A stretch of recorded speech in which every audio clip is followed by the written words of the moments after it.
Good evening. Oh, thank you. Wow, that was very, very well done. Thank you so much. It is my pleasure at this time to introduce two students from the sponsoring program.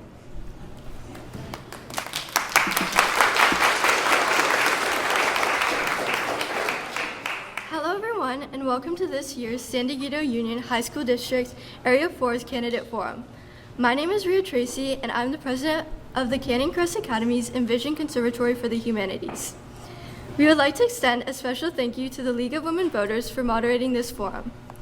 And we would like to thank you, SDUHSD community members, for your attendance today. We know your time is valuable. Active, informed community participation is vital for the health and strength of our school district. Tonight, we seek to provide a fair and impartial venue with civility and respect for the candidates and our community members when discussing issues important to our students and their families. Thank you.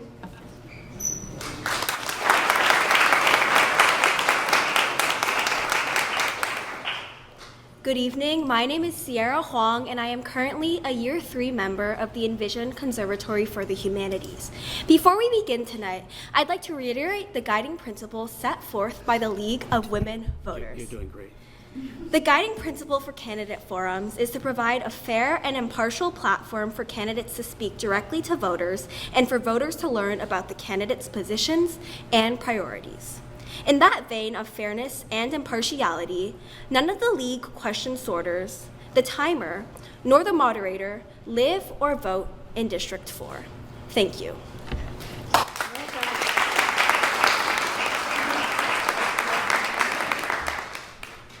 Okay, can you hear me? All right. So good evening, and thank you for the introduction to this presentation. Thank you for joining us this evening, October 15th, 2024, for this candidate forum for the San Dieguito Union High School District 4. We want to extend a special thank you to our sponsor, Envision Conservatory for the Humanities at Canyon Crest Academy, for hosting the forum, and to you who showed up tonight who care about the future of your community. I am Christine Dicken. I'm a member of the League of Women Voters of North County, San Diego, and I'm your moderator this evening. The League was founded in 1920 when women first gained the right to vote, and while our name is the League of Women Voters, don't let that fool you. We welcome everyone to join us in our mission to promote active, informed public participation at all levels of government.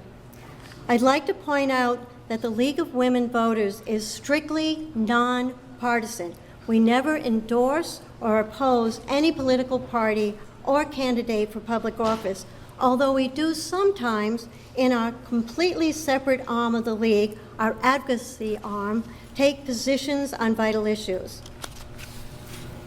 Fairness and impartiality are also central to the format and ground rules for tonight's forum, which I'd like to briefly review now.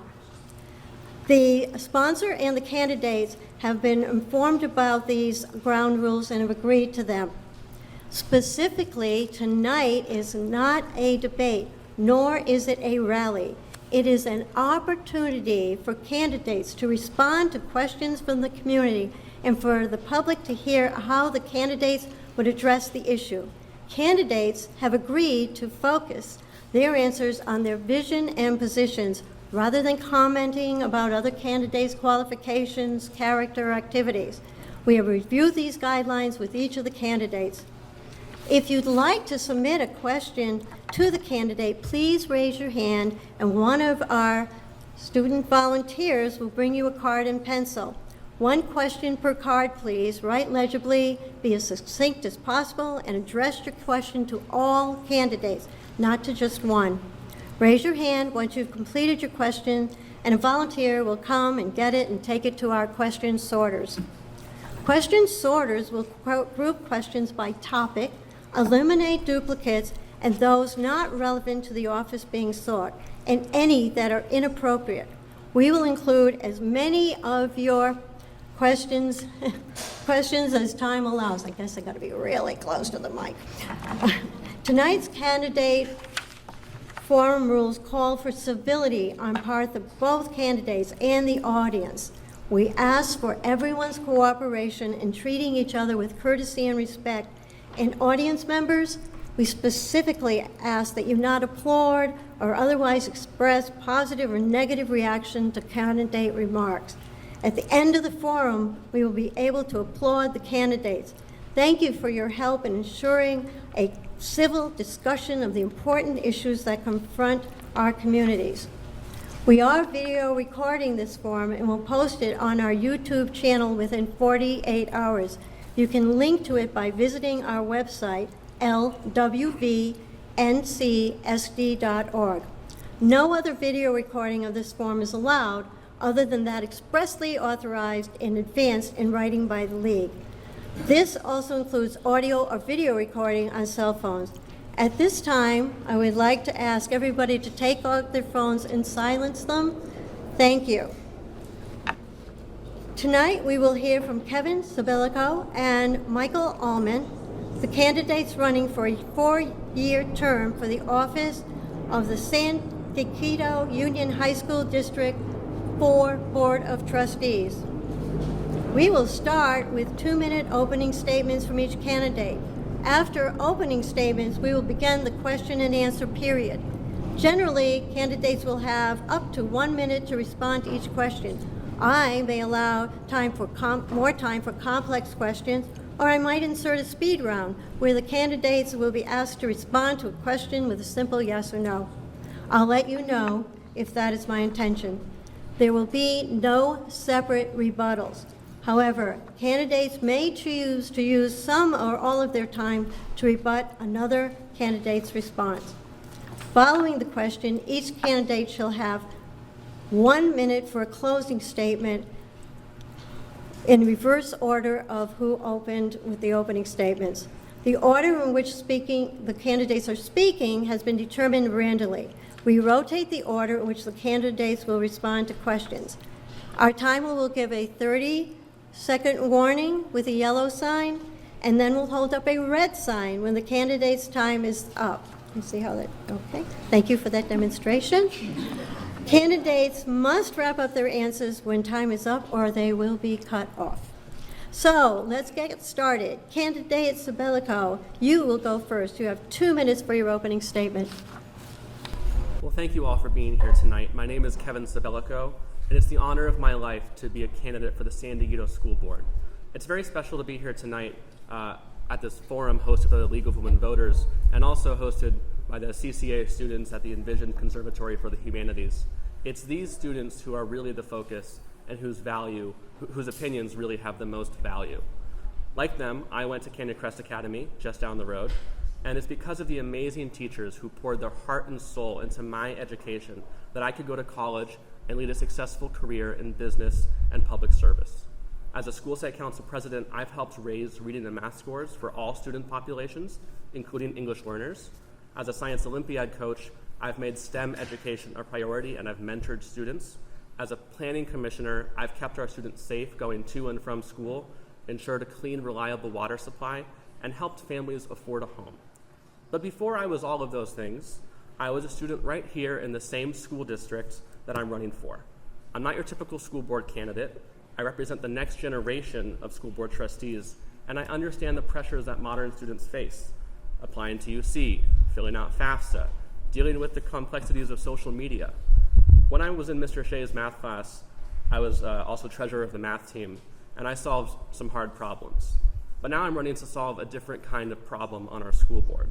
These last 4 years, we've had a revolving door of superintendents, lawsuits, divisive politics. Our schools have been in the news not for the academic excellence that they should be, but for corruption and dysfunction. Our kids deserve better. I'm Kevin Sabellico, and I'm running for San Dieguito Schools to give San Dieguito Schools a fresh start. Remember we asked that there be no applause. I know it's hard, we're all used to doing applause. There might be applause needed, but what we're asking is that you don't show, you just listen and get an idea of what's coming up. Thank you, Derek. Thank you very much. Okay, candidate Allman, you go next. Thank you very much. I'm Michael Allman, your school board trustee for the San Dieguito High School District. Thank you to the League of Women Voters for the opportunity to take part in this forum, and thank you to the Envision Conservatory for the Humanities. For over 26 years, I've called the San Dieguito School District my home. In my 40-year business career, I led multi-billion-dollar businesses as the CEO, the CFO, and the chief auditor, among other roles. A highlight of my career was building the largest solar plants in the world, which launched the utility-scale solar industry. As a governance expert, I serve on multiple business and philanthropic boards. In 2020, you elected me to one of the most important roles of my career, that's serving on our school board to ensure that our schools put the needs of parents and students first. Together, we've achieved substantial progress. We successfully reopened schools after the COVID pandemic. We've improved student academic performance.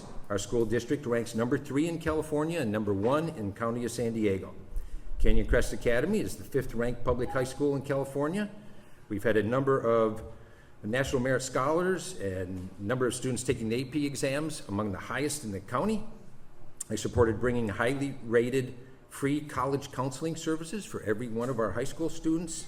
Thanks to our new superintendent, our outstanding teachers, engaged parents, and hardworking students, we're now seeing rising college acceptance rates.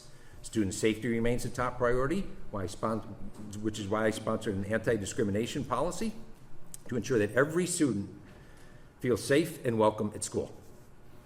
In addition, I brought the role of ombudsman to our district so that parents, students, and community members have a confidential advocate to deal with school issues. I'm also thrilled that construction of a swimming pool began at Torrey Pines High School. This is the first swimming pool in our district's 88-year history. Our kids needed this pool, and it's going to be one of my signature initiatives. We still have areas of improvement, and I hope we will get to some of these tonight. They include special eds and other services, and thank you for putting your trust in me. Thank you. So you go first on the questions and answers, okay? What are your top 3 priorities? Thank you for that question. So it boils down to these top 3. First, focus on academics. Secondly, improving the transparency in our school district. And third, having a financial situation where we can balance the budget so that we have long-term stability in our district. So academics first. That's why we're here, to provide the best, highest quality education we can for all of our students. And we do a good job, as I mentioned. We're top ranked, but we can do better. Transparency is very important to me as well. I've focused on trying to be as open and transparent as possible in our district. And we've seen, like, for example, improvements in our website. I think we'll get into later some of what we're doing with ethnic studies, which the County Board of Education says the most transparent process for curriculum development that they've seen in a long time. And of course, finance is very important. We had trouble balancing our budget, but now we've got a balanced budget. My top 3 priorities are number 1, safety in our schools. The number 1 responsibility of local government is safety. That's actually in the Constitution. And as a school site council president, I passed with unanimous approval with parents, teachers, and administrators, our comprehensive school site safety plan. If that's the number 1 priority, then the number 2 responsibility of local government is fiscal responsibility. It's not our money on the people on the school board, it's your money, and we have to spend it responsibly. And the third, and maybe the most important, maybe I should have said this first, is recruit and retain the best teachers to work in our school districts. Our schools without teachers and staff are just empty buildings. It's the teachers who actually do the work and educate our students, and they need to be supported and respected, and that's what I'll do as a trustee. Thank you. Okay, candidate Allman, you have a fiscal question. I'm sorry, you go next. We want to Please do that rotate? one. Yeah. Go ahead. The budget is a document that reflects the school district's priorities. What can you tell us about the current budget, and are there any changes you would promote?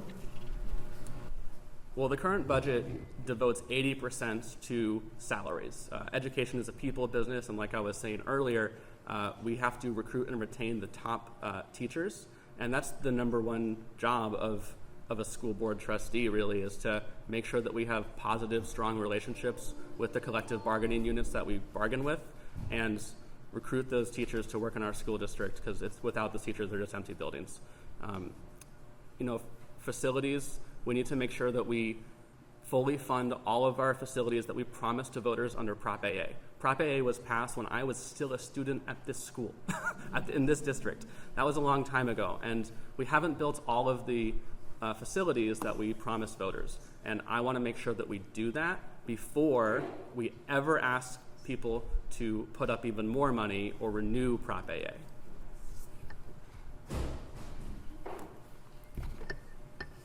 So we're about a $200 million budget organization, and we have had a problem in recent past of keeping a balanced budget, and our reserves have therefore been dangerously low.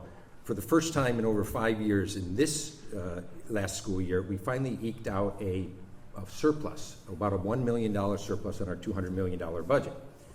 One of the things that we accomplished in the most recent past is refinancing the bond that Mr. Sabellico mentioned, Prop AA. I had the idea of taking advantage of low interest rate environments where, without touching taxpayer tax rates, we were able to refinance. It's like a cash out refinance for your mortgage, $85 million that we were able to then plow back into new capital in our district. That included new arts centers. It included, of course, the pool at Torrey Pines, a beautiful new weight room and athletic facility in La Costa Canyon. So our finances are better than we've had in a long time. Thank you. And I go first. Okay. The SDUHSD has an excellent reputation. Our teachers are the backbones of the district, working with parents and students. The district needs to respect our essential teachers and administrators to ensure they feel safe, teachers feel safe and supported. And I was asked to remind everybody, please don't record anything.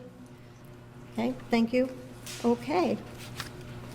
Just comment on that, or was there a question there? Yeah. So how do you keep them safe and supported? Okay, so yes. So to provide an outstanding education, we need outstanding teachers. And we have many outstanding teachers in our district, partly because we attract them. We're a great district, so the best teachers want to come and work for us. Our pay is the top in the entire county. We've negotiated a contract with the teachers union that provides that we will be the highest paid teachers in the county of San Diego. Teachers want to come into our district. They don't want to leave our district. When I was first appointed to the board, I asked our superintendent, how well are we doing on job retention? And he didn't think that, he couldn't remember a single teacher who left our district for a neighboring district. But look, we have over 500 teachers, so of course, some aren't going to be meeting expectations, and when that happens, we take action. That's not disrespecting teachers in any way. That's putting parents and students first to make sure that we employ the best that we can possibly get. Thank you. So the number one way that we recruit and retain top teachers is obviously through our contract negotiation process. People simply need to be able to afford to live here, and it's very hard to live in this community on a teacher's salary. It was actually just released, 92067 and 92130 were two of the top 5 most expensive areas to live in San Diego County. So it's really important that we make sure that our teacher pay is commensurate with the quality of the cost of living, rather, for our school district. We also need to go beyond just paying them good salary and benefits and treat them with respect. It's important that we let them do their jobs and decide what materials they use in the classroom, support their academic freedom. We shouldn't do a bunch of PRA requests and get their emails to see what they're talking about about political candidates. We need to make sure that our teachers are respected and supported, and that goes beyond just paying them good salary benefits. That's important, but that's not all. And that's why I'm supported by the San Diego Faculty Association, our classroom teachers here in the district. Thank you. So this is still with you, candidate Sabellico. Will you support an annual teacher evaluation policy? I would need more details on what exactly that would entail. We have a collective bargaining process, and that outlines all of the evaluation measures that would be taken. There's also a lot of rights that every person who works in a California public agency has, not just teachers, and our rights for teachers go even beyond that. So I would need more details on what exactly would be part of this plan before I could comment on whether or not I could support it. Of course, we need teacher evaluations. As I said, the way we have the best education for our students is to have the best teachers. How do we know how well they're doing without evaluation? Everyone who has had a job has had their bosses evaluate them. We should do that too. I was surprised when I first joined this board that we hadn't done teacher evaluations in years. That just completely surprised me. And now, as I sit here today, I've never had a review for our board describing even what questions we ask or how we review our teachers. And this isn't to be a gotcha. This is to be, how can we get better? The test scores just came out for the state of California, and if I look just for a moment at 11th grade math, La Costa Canyon, 40% met standards, at San Dieguito, 50%, at Torrey Pines, 60%, and at Canyon Crest, 83% met standards. There has to be some learnings that can be had from the ones who are doing well to help the teachers where we're not doing quite as well. So I absolutely support that. Thank you. No. Sorry. No. Thank you. It's just a matter of having an even playing field, of listening, where the candidates get to tell you who they are. So thank you. I know it's tough. Okay, so can the candidates each give us their background specifically in education that qualifies them for this position? Thank you. So my education, I have a bachelor's degree in chemical engineering too long ago from Michigan State University. That's where I grew up. Also an MBA in finance from the University of Chicago. But I'll tell you, the most important thing for my current seat as a board member are my 40 years of business experience and my 4 years on the school board representing you and the voters. I have learned so much in the last 4 years about school board governance, about objectives, about how we can do better as a district when it comes to, as I mentioned, transparency, communicating with parents. But my 40-year business career has shown me that what's important is continuous improvement. Look, we're a great district. We can be even better. One of the areas that I want to focus on in my next term is trying to reduce the legal expenses that we spend in our district. Too much money is spent, frankly, fighting special education parents and students when we should be working for ways to collaborate with them. Thank you. So the question was about our educational credentials. First of all, I don't know if I mentioned this, but I was a student at CCA, which gave me a terrific foundation, and the teachers who taught me gave me the foundation I needed to go to UC Santa Barbara, UC Sandy Beaches, go Gauchos, and graduate from that school. On the topic of college, I was also a member of the Electoral College, where I proudly voted for President Joe Biden. I've also served as a planning commissioner for the city of Carlsbad, where, as I said, I've helped people afford a home. I've kept our water supply clean and reliable. And that's a whole educational foundation in its own right, serving on the Planning Commission. And now I serve on the County Environmental Health Board. I was appointed to that this year by Supervisor Lawson-Reamer. And I actually agree with my opponent about special education families. I think it's really, there isn't really a good excuse I've heard for why the district treats its special education families the way it does. And I'm sure we'll have more time to talk about that at a future question. Thank you. Resumes are very impressive, but I'm just going to ask a yes or no question. Do you have any degrees in an educational field? So just a yes or no. I have a substitute teaching permit from the state of California. Okay. In other words, no, and I do not have an education degree. Okay, thank you. All right, so what person or entity should have the power to remove books from the library? Is he going first? I think he is supposed to. Sorry. I thought I went first last time. I know, we had a yes or no. Oh. Sorry. What entity removed books? The school board is ultimately responsible for what gets taught in our classrooms and what books we choose and materials. But from the library, I think it's the librarians who do that. The school board doesn't have any say in what books are purchased or on the shelf or removed from our public school libraries. And I also want to mention, though, to the prior question, I noticed he mentioned President Biden and Harris, and Our school board needs to be nonpartisan.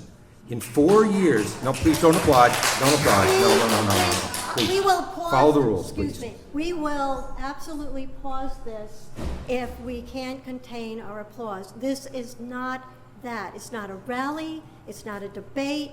It's for listening and for the candidates to speak. So please, I don't want to have to pause, but please hold your applause until the very end.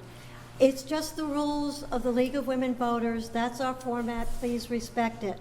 And it also, we have students watching, so I would say let's be on our best behavior, okay? Just saying. Yeah, I'm sorry, thank you. go ahead. Yes, no, thank you, Christine, for enforcing our rules. In 4 years, as I've been sitting on this board, in all of our board meetings, I've never mentioned the words Trump, Biden, Harris, Democrat, Republican, because it doesn't matter.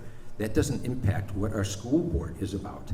Last week I Googled the top 10 national issues. None of them have to do with school. It's the economy, inflation, the border. I want to focus on what we can do to keep our district one of the best in the state and how we can make it even better. So first of all, the question was, who should have the power to remove books from the library? Here's an answer: nobody. Nobody should be able to remove books from the library. It is the librarian ultimately who decides what books to purchase. But if a book is in the library, we should keep it in the library. I'm not in the business of banning books, and I don't think anyone should be who is running for our school board. This is a high school board. This is kids who are between 7th and 12th grade, and they need to be able to engage controversial ideas free from political interference. I also want to rebut something that my opponent said about teacher evaluations. We do evaluate our teachers, obviously. We have the best teachers in the county. Those don't just get picked at random. We evaluate them. That's why we keep the best teachers here. Thank you. Okay. This is about special education, which has already been raised. Special education issues are escalating as reflected in the legal fees. Are you aware of the issues? And if elected, what would you do to mitigate the issues? I'm absolutely aware of this issue, and I talk about it a lot. The reason is because this is personal to me. Growing up, I suffered from Tourette syndrome, and I needed reasonable accommodations when I was a student at CCA. It's a small miracle that I'm even able to be here and participate in a candidate forum and run for office. I really have not heard an excuse at all, any excuse, let alone a good one, for how our district treats special education families. And I'm not going to blame my opponent for this. It's not just his fault. This was happening before he was on the board, and I'm going to make sure that when I'm on the board, it stops, because we're wasting way too much money on our legal fees. We're spending money in the courtroom, not the classroom. We should be in the business of paying teachers. Our school district shouldn't be a jobs program for lawyers. SPED is a very difficult topic because it's so heavily regulated and many laws affect all of this. I've tried to peek into that a couple times and have been stymied because it's such a bureaucracy. When I get reelected, this is going to be one of my top priorities. We do get some reports at our board level that talk about specific special ed cases, but not until after litigation is started. It's terrible that we don't give greater respect to our parents and students of special needs students. Parents of special needs students. Now, I want to give credit to our new superintendent, Dr. Ann Staferi, who's brought in a new leader to lead our special education group. And I look forward to working with them, but this needs reform. There's a lot of work that has to be done. We're spending too much time fighting parents instead of cooperating with parents to find win-win solutions. Okay, we have a question about curriculum. California is the first state to require an ethnic studies class for all students graduating in 2030. Do you support requiring an ethnic studies class for all high school students? Well, yes, I do, and it's also the law. So we are in the process right now of developing an ethnic studies course, and it is with unprecedented transparency. At my request, Dr. Staferi, our superintendent, has created a process that involves real community input, board workshops, board meetings, over 4 or 5 different units. We're going to have 15 meetings to talk about ethnic studies, including public comments where we're actually listening. What I don't agree with is that we're taking valuable time out of 9th grade English to teach this. I think this should be its own class, and important enough to be its own class for upperclassmen, either juniors or seniors in our high school. And now that we have another mandate coming up of personal finance, it would be a perfect back-to-back ethnic studies and personal finance. So yes, I support ethnic studies being a state mandated requirement, and even if I didn't support it, it is. It was the law, and it passed 3 years ago. And there are really legitimate concerns that parents have about ethnic studies. The Legislative Jewish Caucus proposed AB 2918, which would put guardrails to make sure that we treat the issue of anti-Semitism with the sensitivity that it requires. I support that. I'm on record supporting that. And look, I understand when people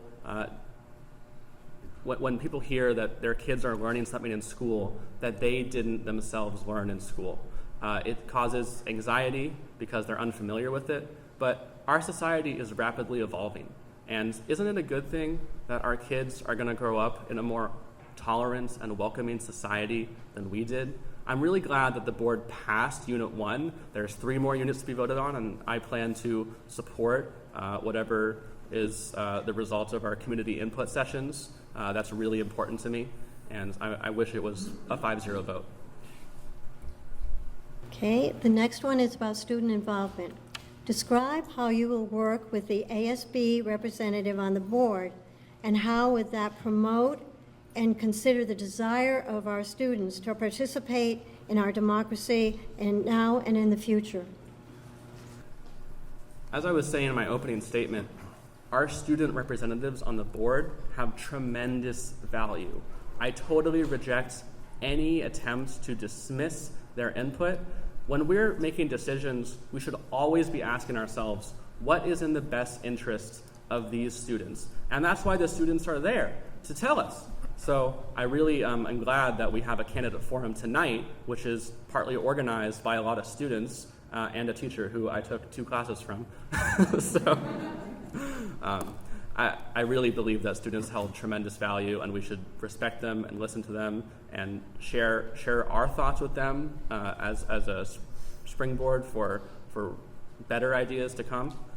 They have tremendous value, and we should try to get as much value from them as we can. As I said, parents and the students' outcome is my #1 priority.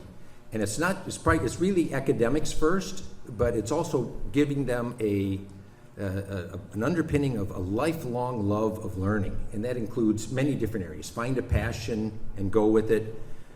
Civic responsibility is something that everyone should need. I'm surprised we don't have civics class much anymore. But I was a student government president when I was in college as a freshman year. And I tell you, it really helped shape who I am as an individual. Each one of our high schools appoints a student board member, and they contribute in all of our meetings. And what I've seen is they provide tremendous value in commenting on whatever agenda item we're talking about. So I completely support working with all of our students, but especially their elected leaders.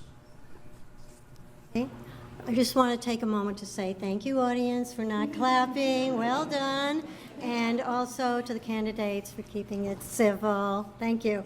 Okay, this is about the pool. The school board recently approved the construction of a new aquatic center. How do you think this project will and should be funded?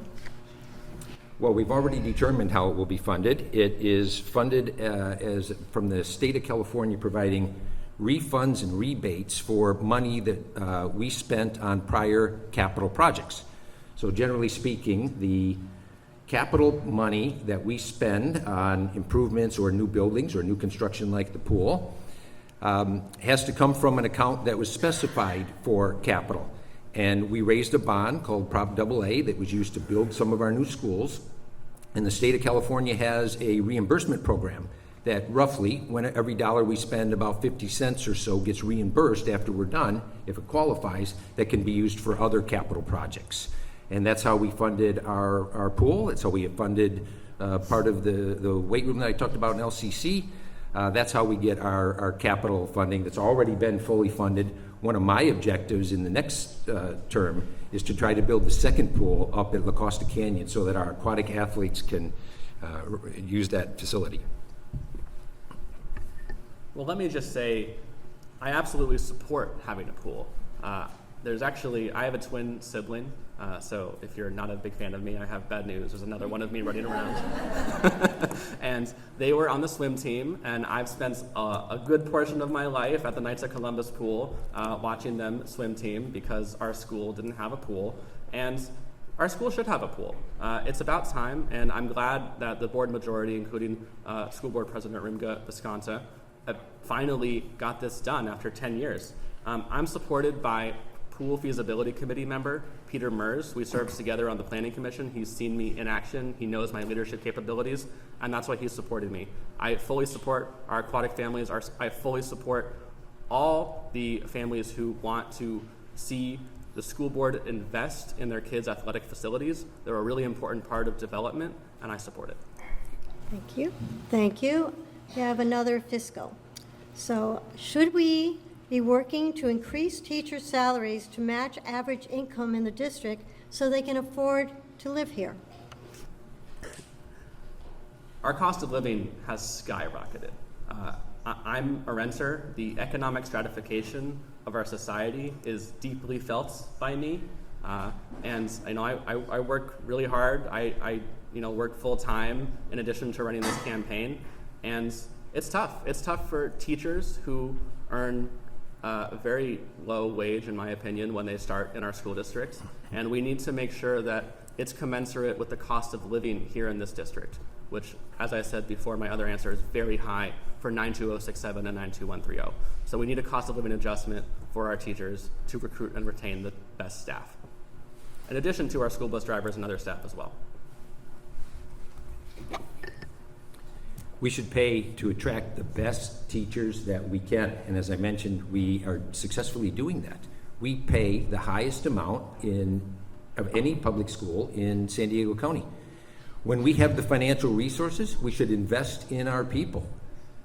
The amount of pay that we pay our teachers, the median salary is about $120,000 a year in salary, but it also includes a competitive pay package and a fully funded retirement package that brings the total compensation up in the $170,000 or $180,000. Now, that isn't what it used to be, and I know it's expensive living here. But again, I look at the evidence. We attract and retain high-quality teachers. We haven't had a single teacher leave us over pay. Having said that, when we have the ability, as I'll get into in some of the finances, hopefully with another question, to increase pays, we should do that because we need the teachers to provide the best education we can for our kids. Okay. This is about fiscal transparency. Can you help us understand how you will improve transparency for the public into school district business without adding to legal expenses? Sure, on financial transparency in particular. So anybody who comes to our board meetings or who reviews the board materials will note that the board has to approve every single financial expenditure. So they're all listed, but they're listed in a PDF format that is, small font and hard to do. I want to have hyper transparency. This is public money. I think we could have a link on our website that allows you to review all of our financial transactions. To create a sort, add together, do searches, because we need to have, we owe it to the public to be as transparent, not only in finances, but in everything we do in our school district. Our website at the district level is underutilized.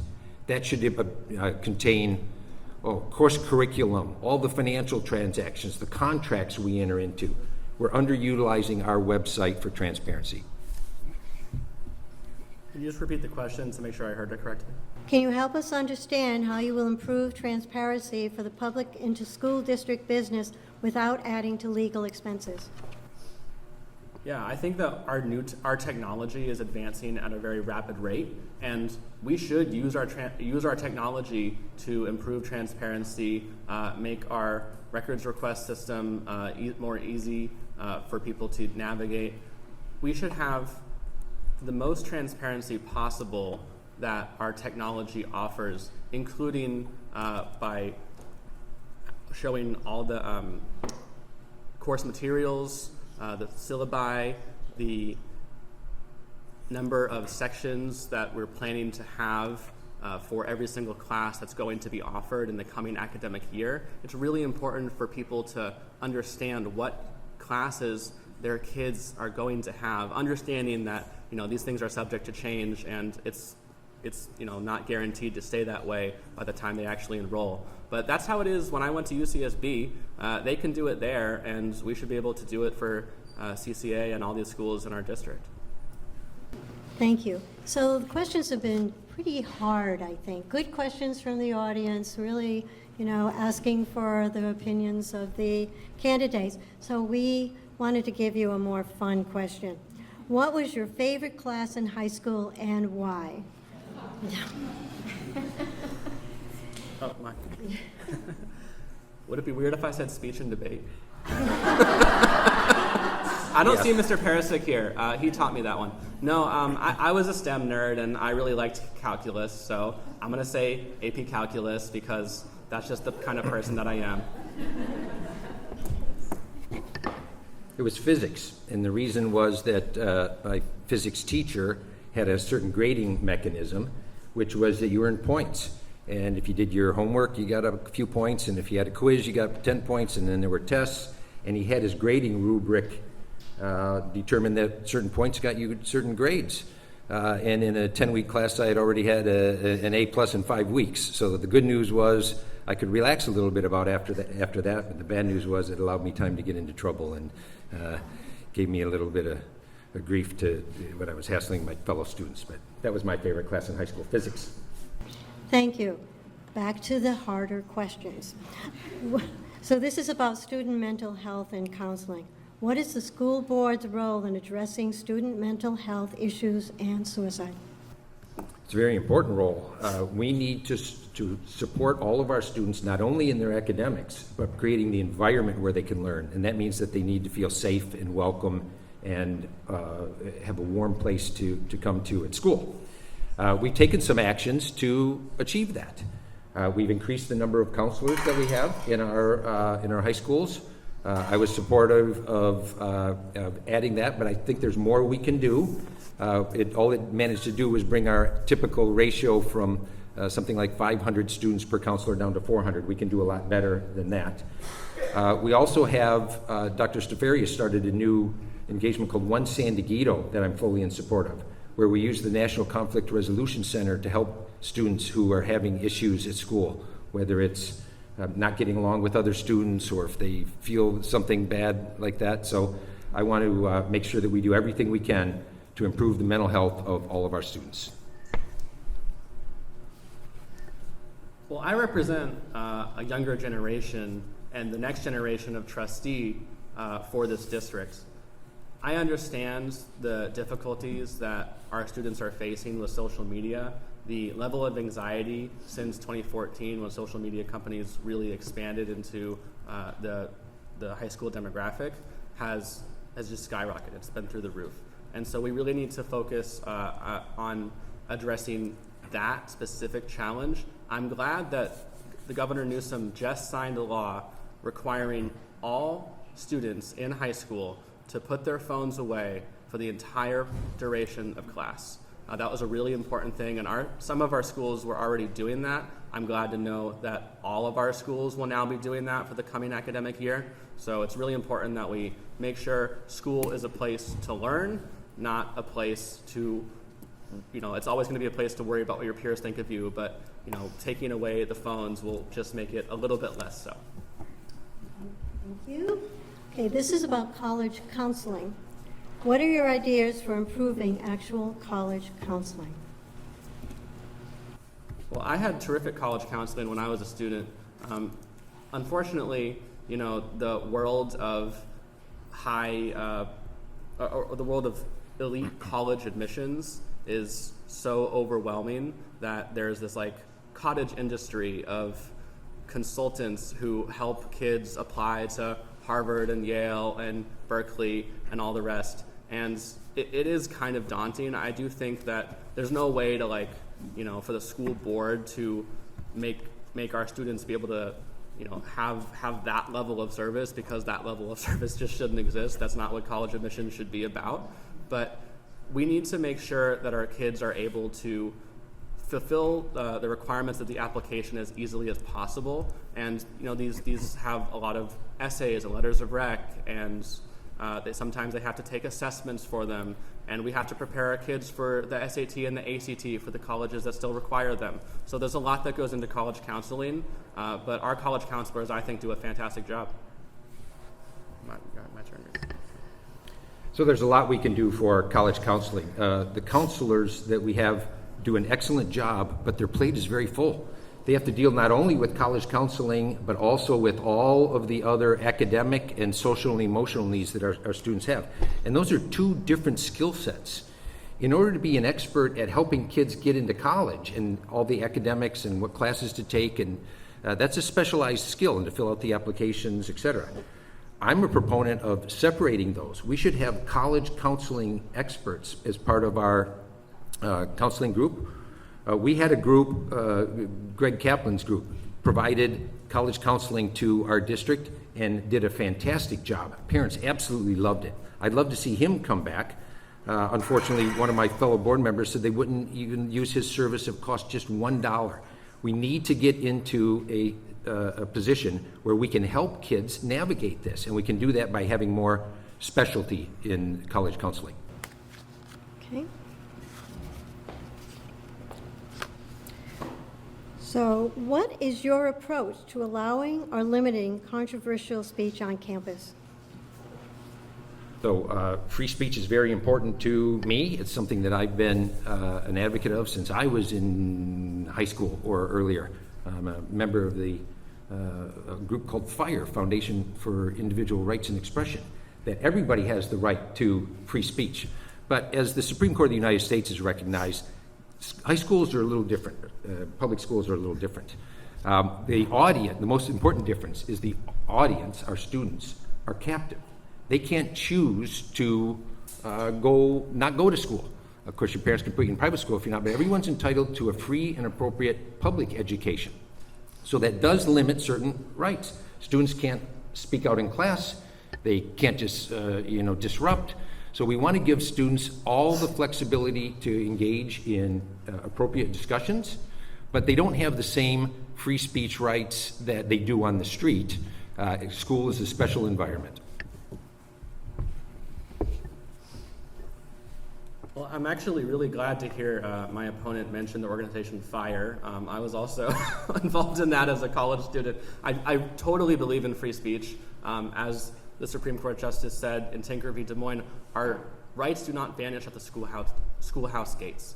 But my opponent is also right that our students are a captive audience. So when they're in school, there's an expectation that there's going to be, a certain level of decorum, kind of like we have at this forum that we're doing right now, and that we're going to engage respectfully and not shout down each other as we engage in complicated and controversial academic topics. So we need to make sure that people have the right to free speech, and that students are able to participate in demonstrations and actions within their rights on the appropriate time and in the appropriate manner.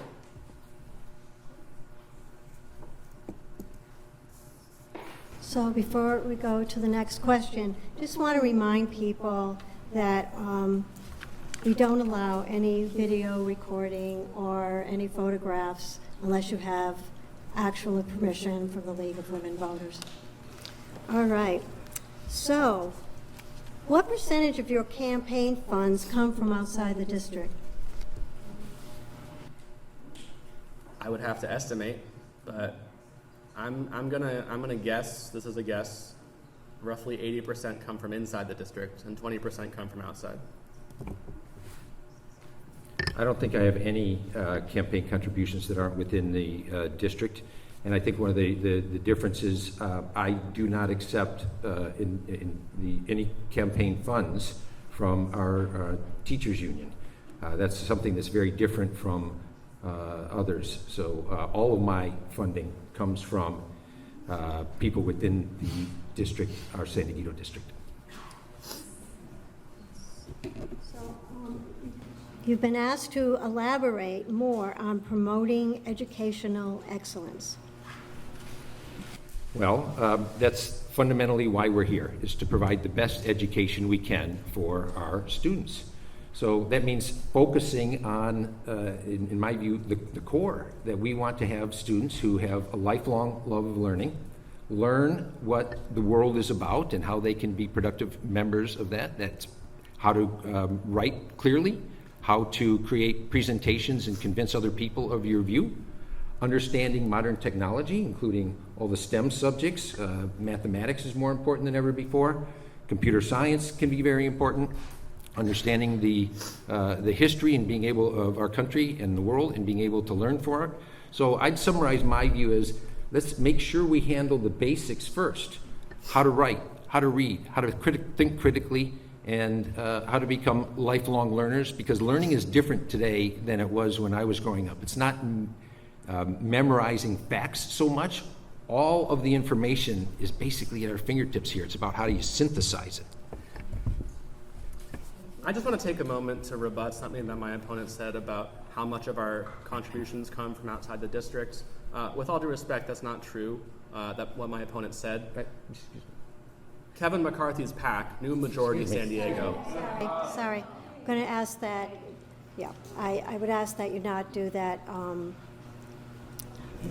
You can suggest that more money comes from the outside, but please don't be specific. Please don't be specific.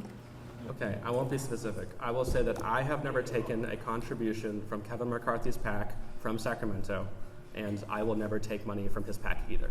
On educational excellence, I believe that we need to take the focus off of divisive politics and put the focus back on education. So when we talk about all this stuff that we've been in the news for, financial lack of transparency, costly audits, gerrymandering our trustee areas, the things that we've talked about over and over and over again for the last 4 years, that takes the focus off of education, which is the actual mission of our school district. We need to make our district calm, make our board meetings boring. That's what I'm offering. So again, let's keep it as civil and on the positions that you hold and the policies. Please do that. You've been doing so well.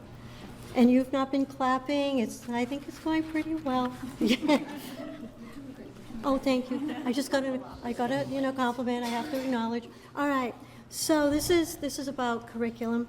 What do you think is the role of the school board in curriculum development? Do you think the board has the authority to determine if particular instructional material can be used in the classroom? Well, that's their job. Their job is to approve the curriculum. The school board doesn't write the curriculum.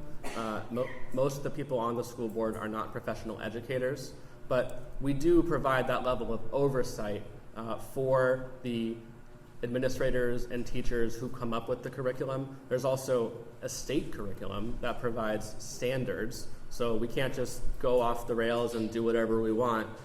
There is certain textbooks approved by the state. We should approach this, especially for courses like English, which can take from a variety of texts. We should approach this like renting a car. When you rent a car, you can rent a mid-sized sedan, and they might give you a Toyota Camry, or they might give you a Hyundai Elantra, but they all do the same job, and we should let the teachers decide what texts best fit into the context of their class and what's going on in the world right now. There's a reason that the public elects school board members, and that's to run the school district. And that includes deciding what classes to offer and what materials should be in the classroom. And the law clearly states that teachers must be involved, and I absolutely respect that. But it's ultimately the responsibility of our board as your elected representatives to determine what is taught at school, what classes we offer, what materials are in the classroom, And we've had some incidences, unfortunately, where inappropriate material has been used in classrooms. And that's ultimately the board's responsibility. So there's no doubt that that's the reason why the board approves all the curriculum. It's required by law that we stand up and fulfill our duty and approve everything that's being taught for your children. Thank you. We have a yes or no question. So, Candidate Allman, do you support the Envision program? Yes. Yes. Well done. Okay. Okay, so this is about the board. Why has the last 4 years been a time of high turnover in the school district leadership team? Well, it starts with leadership. Like I said, I'm running to make our school board meetings boring. That's what they should be, because the work of a school district is very complicated. It's like serving on a planning commission, actually, which I did for 3.5 years. And most of them, no one came. And I certainly respect public input, and lots of people can weigh in on the issues that the school board decides, but it shouldn't be this spectacle. You know, our school board meetings have turned into a circus. And I'm running to give San Dieguito a fresh start, make our school board meetings boring again, and restore civility and integrity to our school board. Our school board has to lead by example and emulate the behavior that we expect from our children. That's what I would do. So we have had a number of superintendents. The first one that was in the seat when I was elected to this was Robert Haley, and the board decided unanimously to let him go. And then we had an interim, and then we hired a woman by the name of Cheryl James Ward. And it turned out that that was a mistake, and we needed to terminate her. And again, that was via a vote of the unanimous vote of our board after she made some inappropriate comments that insulted our Asian American community. But we have a great superintendent now in Dr. Ann Staferi. I think it's going to be a lot better organization. She's starting to make the staff in her mind, or with her thumbprint, choosing the people that's going to be in her senior cabinet. But I do want to say, I don't think it's a goal or an objective to make our meetings boring. That means nothing is happening. We need to be in a mode of continuous improvement. It's not just rubber stamp. This board should not be a rubber stamp of whatever the district wants to do. We're hired to do our job. Okay. So this is about board relationships. How would you handle conflict on the board when you disagree with a board member or they disagree with you? Well, it depends when and where it happens. Of course, the specifics are important. Some of the disagreements I've had with my board members have been in the board room during board meetings. And the proper way to handle that is to just speak frankly and clearly and make sure that everything is understood and where we all stand. Look, we're a democratic organization. We consist of 5 different board members who have 5 different viewpoints. Important thing that people of the public need to understand is that any one of our board members has no authority at all. Only when acting in a legal board meeting with where a majority of the board has decided to take action does any board member have any authority. So we've lost somehow the goal of using our board meetings for debate, discussing issues and voting, and they become just each individual trustee speaking their viewpoint. It's not really a legislative body anymore, and I'd like to change that. Well, I served on the planning commission for the city of Carlsbad, one of 7 commissioners, and we disagreed all the time. We had a lot of controversial votes, and we would disagree respectfully. I would always, when you're a planning commissioner, it's a quasi-judicial office, and you're a judge without a robe. So someone is coming to you for a permit, there may be other people there asking you to deny the permit, and you have to decide according to the law. And I heard all the arguments. You have to go in with a completely open mind, not a pre-made decision. And that's what I'm able to do. That's what I learned how to do on the Planning Commission. And so I will have open debate with my colleagues, and I can disagree respectfully. That is the job of any elected official, is to serve your constituents, make your case politely, and then try to convince other people to your side. I don't really think that's what's going on in our school board right now, and I think that's how it should be. Thank you. Okay, so I'm going to, 2 more questions, and then we're going to go to closing, okay? Such great questions. I hope we've gotten to most of them.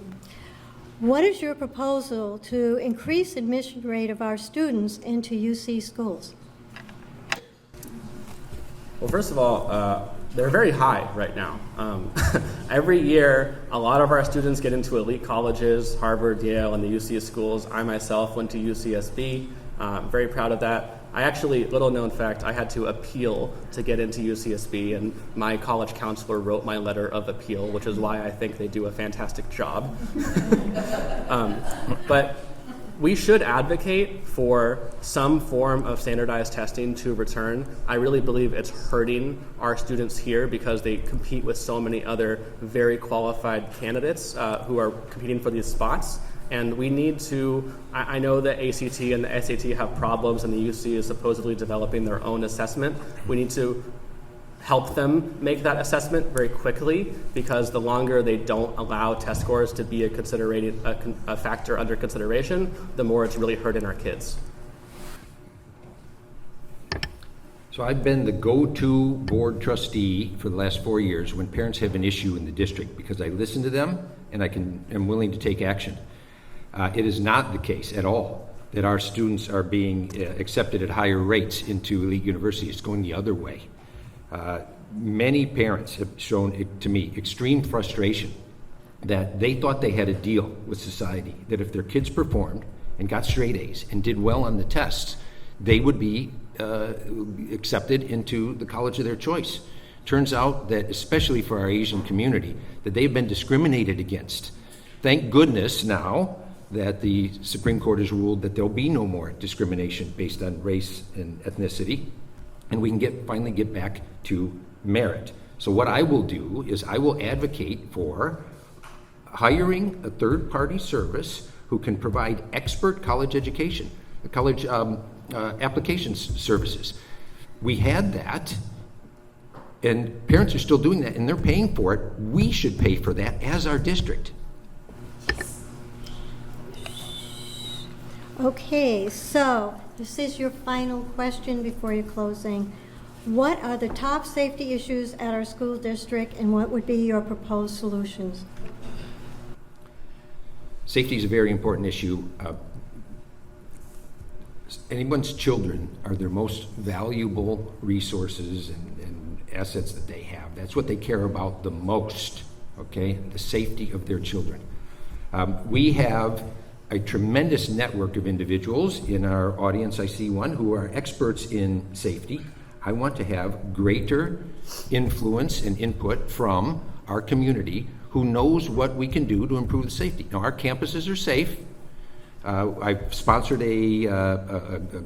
approved an anti-gun resolution that was sponsored by 2 of our students. I'd like to bring that back where the public can bring agenda items to our board meetings. We have no tolerance for violence, and when anyone is beaten up or threatened with violence, we need to take action. Sometimes we don't often do that. Our bathrooms have not been safe in the past. That's been reported to me, and I took action to help make those even safer. I want to first quickly rebut something that my opponent said. The previous question was specifically about UC schools. UC schools have not considered race as a factor in admission since the 90s, since before I was born. That was Prop 209 that restricted them from doing that, and the recent Supreme Court case and the Harvard case didn't change that. So on safety, I think gun violence is a huge threat to our children's safety. That's why I'm a Moms Demand Action gun sense candidate, because I'll support common sense gun violence prevention laws. I also think vaping is a threat to our safety. I mean, I don't think it's a good thing that my generation inhales strawberry kiwi flavored smoke 15 times an hour. I'll do something to change that. And also, the most dangerous thing that threatens our kids isn't even on our schools. It's what they get into immediately before and after, which is their cars. Cars are huge killers of kids. They're the #1 reason for teenagers dying, and we need to do something to make our roads safer. And I'll work with our leaders like Senator Catherine Blakespear to do that. Are we going? Closing statements, no? Or did I? have a bunch of stuff to say. Okay. Before we move to closing statements, I'd like to thank the candidates for agreeing to be here tonight, and to the audience for your thoughtful questions and for coming tonight to learn more about the candidates seeking to represent you. Our democracy depends on people willing to serve and people willing to become informed and to exercise their right to vote. We like to remind people that democracy is not a spectator sport. Thank you for getting in the game. Also, I would like to say thank you to our sponsor, the Envision Conservatory for the Humanities at Canyon Crest Academy, for helping to arrange this forum. And I don't know if you noticed all the students up there.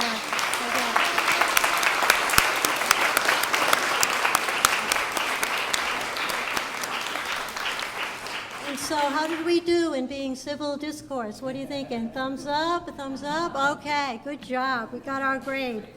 So, the Registrar of Voters has started mailing out ballots to all active voters beginning around October 5th. Please, and up here and at the entrance, we have a list of trusted resources like Vote for 11 and the Easy Voter Guide, where you can get nonpartisan, accurate election information. Just point your camera at the QR codes to go directly to these websites. Encourage your family, friends, and neighbors to vote in this election. Lastly, if you'd like to help us, the League of Women Voters, in our mission to make democracy work for everybody, we encourage you to become a member or support us with a donation of any amount. It's easy to do. Just visit our website, lwvncsd.org. We also want to give a special shout out to Tim Stiven, Director of the Envision. Did I say that right? Oh, so sorry. I tried to get those names before, and I was obviously remiss. So, thank you.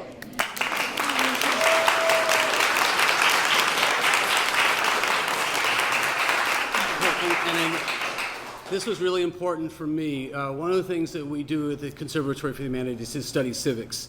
And it's one thing to do it academically, but what's most important is for them to witness it in action. And so I really want to thank all of you because you actually did that for them. And I want to thank the candidates as well because we're really happy with this. Thank you so much. And is there closing statements? We do take compliments. Okay, on to the closing comments by the candidates. They have 1 minute to share their final thoughts with you. Please hold your applause until the end. We will begin in reverse order of the opening statements, so that means, candidate Allman, you go first. Thank you very much, and thank you for your attention this evening. I am the candidate and the board member who puts parents and students first, their interests first. I'm not beholden to any special interest groups at all. I've helped parents and students deal with myriad of issues, expanding independent study PE. I created the Ombudsman. They come to me for grade challenges when they don't feel that they're being treated right. Managed to get the pools built. The list of achievements is long, but there's still more to do. We are a great district. Make no doubts about it. We do a very good job. But we can't rest on our laurels. We need to do better. And where we find areas we need to fix, special ed or otherwise, we need a board who's willing to take action, not one that's just a rubber stamp and make the meetings boring. We need to take action when necessary to have a continuous state of improvement for our kids. Thank you. Well, it's really special to be here and be a candidate for this school district where I graduated from. And thank you again to all of this CCA students and the League of Women Voters volunteers for putting this together. I want you to close your eyes and think about the last 4 years. The lawsuits, divisive politics, the staff turnover, the ethical lapses. Do we want 4 more years of this? I think our students and parents deserve a fresh start. I'm a San Dieguito alumni who went to these schools, and that's exactly what I'm offering. That's why I'm endorsed by our classroom teachers, the San Dieguito Faculty Association. So when you go to the polls, I hope you'll vote for me, Kevin Sabellico, to give our schools the sound leadership it deserves. Thank you. So, okay, for both the candidates.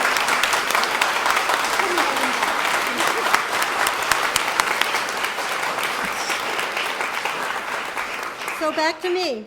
In concluding tonight's forum, we want to again thank the sponsor, the Envision Conservatory for Humanities at Canyon Crest Academy, and especially the students who stood up for this whole thing and participated tonight,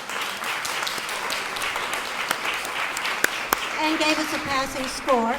And I want to thank and commend the candidates for their courage and willingness to run for public office. Let's give them a round of applause.